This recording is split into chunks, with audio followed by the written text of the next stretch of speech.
Voilà, bienvenue sur ce chantier de Duisy. Pascal Tallet, archéologue et responsable d'opération à Paléotime. C'est un site qui a été diagnostiqué en 2015. On a 3 emprises paléolithiques de 5000 m², donc ce qui est relativement grand pour ce genre de période. Moi, mon travail, c'est de gérer le chantier. Les archéologues qui sont derrière moi, qui vont trouver les silex qui sont enfouis.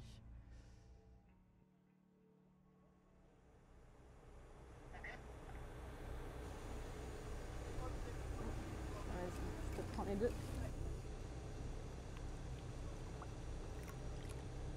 Enfin, je pense que c'est le même type de silex, juste là on a de la patine.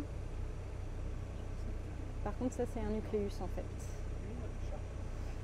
Alors je m'appelle Cyril Mathias, je suis docteur en préhistoire et spécialiste de technologie lithique. Et ici je gère une zone sur le chantier dirigé par Paléotime. On est sur du paléolithique moyen, probablement aux alentours de 90 000 ans, 70 000 ans. Et ce qu'on cherche à savoir, c'est l'étendue de ces occupations, si le site qu'on a est plus ou moins en place, c'est-à-dire si on va avoir directement les amas de taille ou au contraire si on va avoir un site qui va être en position secondaire, c'est-à-dire qui a bougé. On est sur un site plus spécifiquement sur lequel les préhistoriques sont venus et ont taillé des outils en silex, des éclats en silex. On est sur des industries très levallois, là encore. Hein. Typiquement, on voit les 2 enlèvements latéraux et puis celui qui est au-dessus, qui ont prédéterminé la forme de la pointe.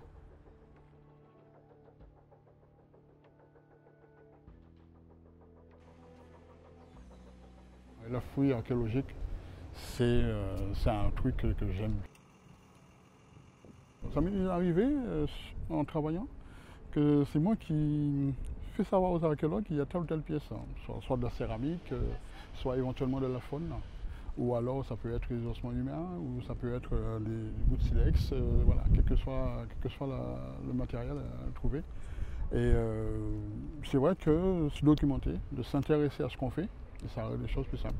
On est une équipe, et cette équipe-là doit être voilà, à 100% de ce qu'on recherche, et voilà. Ouais, je pense qu'ils m'attendent, ouais. Ils sont là, les bois croisés, ils m'attendent.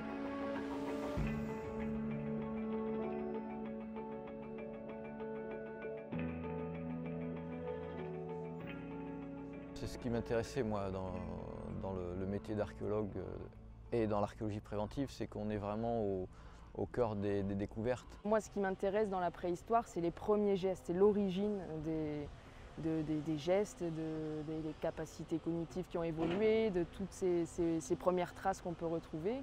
Pour moi, c'est plus émouvant.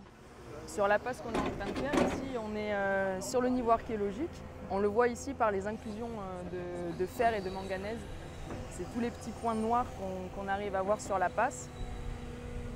Et ici, on a indiqué aux pelleurs de faire des passes très fines, parce que c'est sur ce niveau qu'on est censé trouver les outils en silex.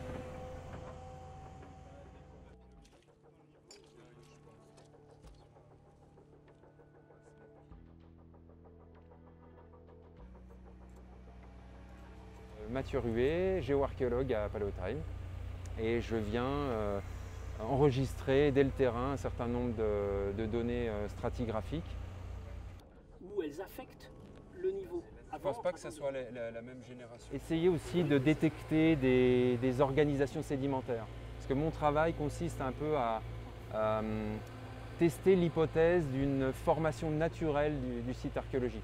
Je suis venu à l'archéologie grâce à une association dans la région où j'habitais qui me proposait des activités dans le milieu de l'archéologie. Et c'est vrai que ça m'a pris assez rapidement et voilà, j'y suis resté. On peut faire des interventions auprès des mairies qui sont concernées ou avec l'aménageur. Montrer, amener du mobilier archéologique, c'est de toute façon la finalité de notre métier. Sans cette transmission, on est bien peu de choses.